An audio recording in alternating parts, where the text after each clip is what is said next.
आज के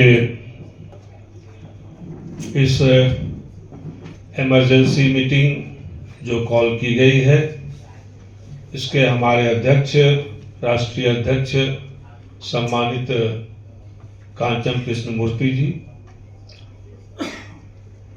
और एक अंतराल के बाद देश के 5,38,000 विक्रेताओं के आशा के केंद्र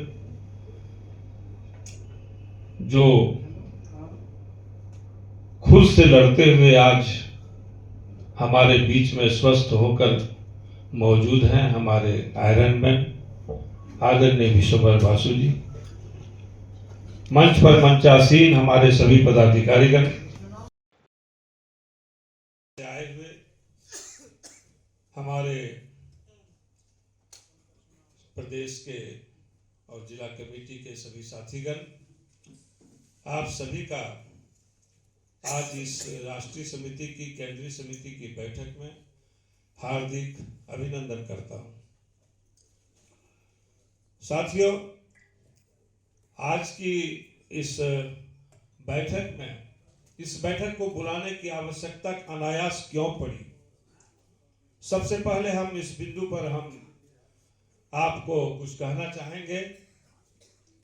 जैसा कि आपने देखा और सुना और समझा, राष्ट्रीय खाद्य सुरक्षा योजना दिसंबर 2023 तक के लिए ही थी।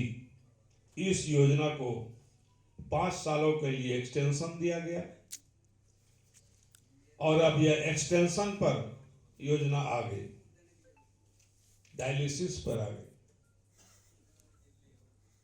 यह हमारे लिए बहुत ही विचारणीय विषय है।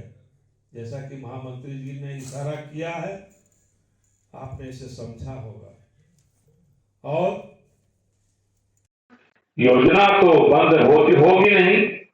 सरकार के जैसे इरादे हैं, जो इरादे उनके होते हैं, उन इरादों से बेनिफिशियरीज तो लाभान्वित नहीं हो सकते, लेकिन हम और आप जिन्होंने अपनी पूरी जवानी और अभी की प्रौढ़ावस्था को इस कार्यक्रम में झोंक दिया और इसकी बदौलत अपने परिवार की परवरिश करते रहे, आज हमें सोचना पड़ेगा और सोचने को मजबूर होना पड़ेगा कि आखिर क्यों, आगे हमारा भविष्य क्या है और इस भविष्य के लिए हमें एकजुट होकर इस पर चिंतन और मनन करना आवश्यक है अथवा नहीं।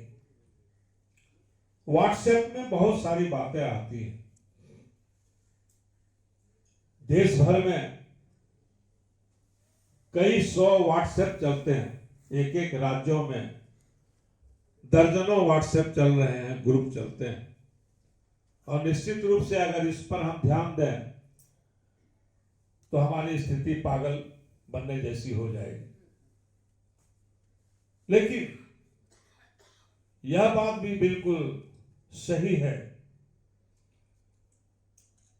और इसके लिए हमारे बड़े बुजुर्ग जो नेता और जो साथी विभिन्न राज्यों में हैं, मैं समझता हूं कि अब उनका दायित्व बनता है कि इस योजना में काम करने वाले जो हम सारे लोग हैं, इसको स्टेबिलिटी कैसे दी जाए, इसको एक स्थायित्व कैसे मिले, इसको एक ऐसा एक मुकाम कैसे मिले, इसके लिए भी कुछ समय देने का काम करें। जैसा अभी हमारे तिवारी जी ने बताया, ये तो बड़ा हंसोड़ प्रकृति के व्यक्ति हैं जो इनके सफलता का राज है, मैं समझता हूं। लेकिन हंसते हंसते ये बहुत बड़ी बड़ी बात कर जाते हैं, जो अंदर तक चोट लगती है।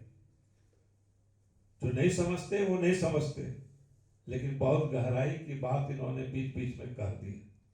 इसलिए आज हम विवश हैं इन बातों को करने के लिए कि आखिर एनएफएसए और पीएमजीवाई, बाद में जिसको डाइवर्ट कर दिया गया, कन्वर्ट कर दिया गया पीएमजीवाई में, इस योजना को 80 करोड़ लोगों के बीच में हम चलाते हैं साहब। 5,38,000 हमारी संख्या है। आखिर हमें सरकारी सेवक क्यों नहीं घोषित किया जाता, या हमारे लिए मानदेय की व्यवस्था क्यों नहीं होती? क्यों हमें कमीशन के भरोसे विभिन्न राज्यों में बांट दिया गया?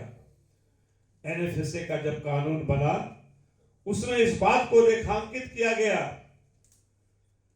कि डीलर्स मार्जिन राज्यों के भरोसे तय होगा, राज्य सरकार इसके लिए जिम्मेदार होगी।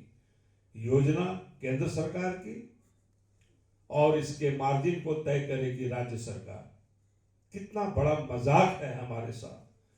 आज इसका नतीजा है कि अभी भी 90 रुपये भारत सरकार के देने के बावजूद भी आज पंजाब को क्या मिल रहा, आज छत्तीसगढ़ को क्या मिल रहा, और अगर ऊपर आप जाइए तो कहीं 200 रुपये क्विंटल, कहीं 250 रुपये क्विंटल, किसी ने 20,000 रुपये मानदेय की बात कर दी। कर्नाटक ने अपना एक अलग योजना बनाया, कहीं 100 रुपया क्विंटल, कहीं 150 रुपया क्विंटल। ये क्या हो रहा है? राज्य सरकारें जो हमारा शोषण कर रही हैं, इस शोषण को अब हमें बंद करना होगा। हम लोग ही खुद ऐसा होने के लिए जिम्मेदार हैं। हम अपने स्वार्थ में इतने पागल हो गए हैं, इतने स्वार्थी हो गए हैं कि हम सिर्फ अपना देखते हैं। सुबह उठ करके पोर्टेबिलिटी के लिए हम दरवाजे दरवाजे जाकर के अंगूठा लगाना शुरू करके और एक दूसरे को धोखा नहीं, खुद को धोखा देने का काम कर रहे हैं। और ये हमारी कमजोरी राज्य सरकारें जानती हैं कि इसकी कमजोरी क्या है। आज की बैठक, आज जो ये इमरजेंसी शब्द जो इसमें लगाया गया, इसके कुछ मायने हैं जो मैं बार बार दोहराना चाहता हूं साथियों। और इसको सिर्फ आपको नहीं, आपको इन बातों को लेकर अपने राज्यों में मीटिंग करनी होगी। आज जो यहां बैठक हो रही है, इस बैठक को जो आपने पाया, जो आपने समझा, आप राज्यों में जाएं और राज्यों में इसको बैठक करके इस बात को समझाने का प्रयास करें कि हम एक ऐसे अंधे मोड़ पर खड़े हैं जहां आगे का रास्ता हमें नहीं दिखाई दे रहा, और इसके लिए संगठन रूपी रोशनी की आवश्यकता है। हमें एकजुट होने की आवश्यकता है। हम जो विभिन्न रूप में जो बटे हुए हैं, सबको एकजुट होकर, क्योंकि लक्ष्य सबका एक ही है, लेकिन हम अपनी वाहवाही के लिए, मैं आपको बताऊं, अभी राजेश जी ने एक नेताजी की बात की कि उनको ठेले पर ले जाना पड़ता था। आपने किसी की बात की, मैं नाम नहीं लूंगा, और वो नेताजी आज हमारे स्टेट में हमारे खिलाफ मीटिंग कर रहे हैं रांची में, क्योंकि मैं यहां हूं। तो क्या इस तरह से आप लक्ष्य को पा सकोगे? ये लक्ष्य पाने का तरीका नहीं है। इसलिए साथियों, आज मैं, चूंकि समय हमें बहुत कम मिला, हम ज्यादा अपनी बातों को नहीं रख पा रहे हैं, लेकिन हम इतना जरूर कहेंगे कि भारत सरकार ने हमारे साथ वादा खिलाफी की है और धोखाधड़ी भी किया है।